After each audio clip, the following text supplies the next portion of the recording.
Hello friends, कैसे हैं आप लोग। उम्मीद करता हूं बहुत अच्छे से होंगे। आज अपनी क्लास में प्राचीन भारत की संपूर्ण प्रशासनिक संरचना के बारे में चर्चा करेंगे।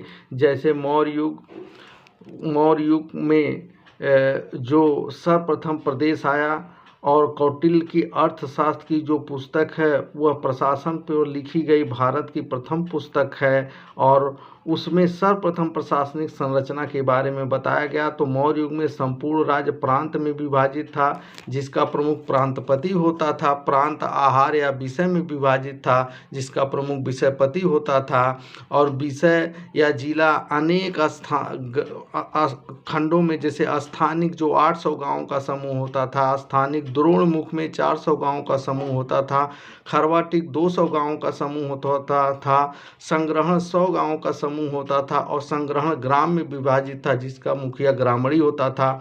गुप्त युग में संपूर्ण राज्य प्रांत को भुक्त प्रदेश या भोग कहते थे, जिसका मुखिया उपरिक या गुप्ता होता था। प्रांत विषय में विभाजित था, जिसे विषयपति कहते थे, जो जिला होता था। और विषय बीथ में विभाजित था, जिसे तहसील कहते थे। पेठ में विभाजित था। पेठ जो है कई गांव का समूह होता था और सबसे निचले स्तर पर ग्राम होता था, जिसका मुखिया महत्तर या ग्रामिक होता था।